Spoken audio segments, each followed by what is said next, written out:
প্রিয় দর্শক, যারা আপনারা আমার ফেসবুকে একটা আমি ভিডিও দিয়েছিলাম, যে ভিডিওতে বলেছিলাম আমাদের তেলের সংকটের কারণে যে সাজেকের লোকাল গাড়িগুলো বর্তমান চলতেছে না।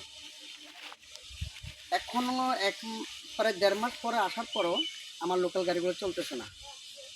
সাজেকে যারা লোকালে আসবেন তারা যোগাযোগ ছাড়া লোকালে আসার চেষ্টা করবেন না।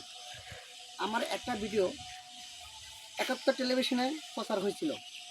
এই সাজেকে যারা লোকাল নিয়ে আসতেছেন, লোকালে আসতে চাচ্ছেন, আমি এখান থেকে লোকাল সার্ভিস গাড়ি আছে ঠিক, কিন্তু বর্তমানে তেলের সংকটে গাড়িগুলো চলতেছে না।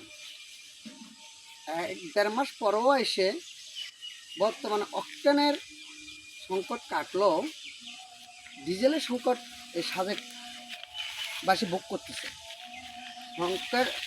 ডিজেলের সংকট এখনও কাটেনি।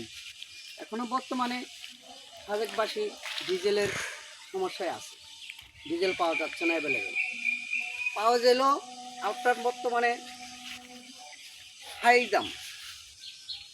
সরকার রেট 140 টাকা, এখানে আমাদের 170 টাকা করেও ডিজেল বিক্রি হচ্ছে, অকটেন বিক্রি হচ্ছে, অকটেন। কিন্তু ডিজেলের রেট দিয়েছেন সরকারে 115 টাকা, এখানে 40 টাকা 50 টাকাও বিক্রি হচ্ছে। তাও আমাদের তেল পাওয়া যাচ্ছে না। আমরা সাজেকবাসীরা অনেক কষ্টে আছি শুধু তেলের কারণে গাড়ি, ফুলেদের ভাড়া, ঝাড়ু ফুলের ভাড়াগুলো মারতে কষ্ট হচ্ছে।